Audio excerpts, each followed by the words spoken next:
Hey, Animals at Work watchers, welcome to another great episode. All over the planet, there are millions of animals that have jobs. This is the show that brings you the funniest, coolest, and most bizarre animals at work. Coming up.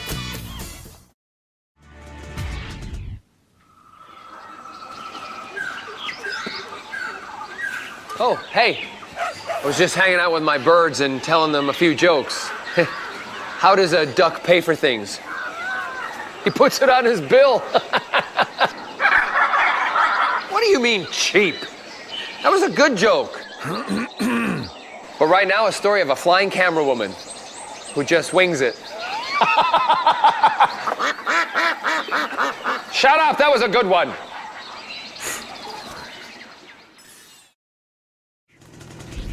It's not just today that animals have had jobs. In fact, history reveals that in the past, they've had even more amazing jobs than today. And here are those, history's heroes! I, John Bumbleman, the greatest living animal historian in the history of animal historians, have been studying the remarkable history of animals, and have found some truly heroic creatures who, like me, have had to work in appalling conditions. Can you go a bit faster, dear? It's a bit hot in here. Being heroic has often meant working in unbearable conditions. Such as torrential rain, gale-force winds, and searing heat. But some of the most heroic animals in history have worked in truly extreme conditions. Temperatures below absolute zero, and even in zero gravity. Our first heroes are the Huskies. They worked in minus 57 degrees Celsius conditions and dragged their human boss with his heavy load across Antarctica. These heroic Huskies carried the Norwegian explorer Roald Amundsen up to 50 kilometers a day and straight into the history books as the first human to reach the South Pole. Tragically, of the 16 historical Huskies, only 11 of them made it home. It was not the extreme cold nor the huge distance that finished off 5 of our furry heroes. It was the humans who used their Huskies as dinner. Thankfully, in this modern age, we don't do that anymore. Our next heroes had to work in even worse conditions.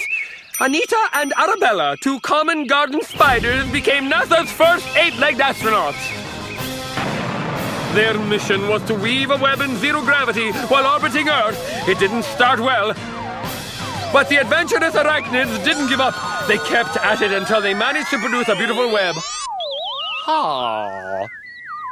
That's very impressive construction skills that I doubt most modern builders could match.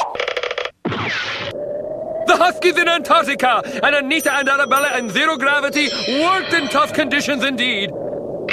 But the accolade for the animal who worked in the most extreme condition goes to another animal astronaut, a microscopic creature called a water bear.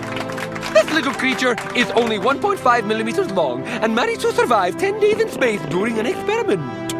Not in a spaceship, not in a spacesuit, but completely naked. And in open space, this is the most extreme environment we know. If I was in space, the snot in my nose would freeze, I wouldn't be able to breathe, my body would bloat and the sun would radiate my skin to a crisp, and in space, no one would hear me scream! John, wake up, John. John, wake up. There you are. And so, first prize for working in extreme conditions goes to the 1.5 millimeter microscopic water bear, this week's History's Hero!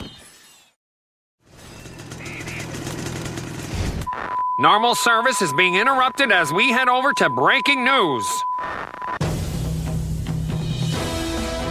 Good evening, I'm Johnny Newsman, and this is Animal News. Tonight's top story. Miracle kitten survives 900-mile journey underneath train. The thrill-seeking 4-week-old kitten was found perched on the train's gearbox after the train driver heard meowing coming from under his carriage. Experts think this extremely lucky kitten had been traveling at speeds of over 100 miles per hour. Wow, what a brave kitten. Way braver than our sound man who's a chicken. What? Watch the hair. You are a chicken. Let's get ourselves some weather now from our very ever so slightly gloomy weatherman, Gary Goldfish. It's wet. Thanks, Gary. Hey, Gary, do you like my tie? Yeah, it's alright. Thanks. I'm just fishing for compliments. So on it. That was tonight's Animal News. Thanks for watching and stay furry.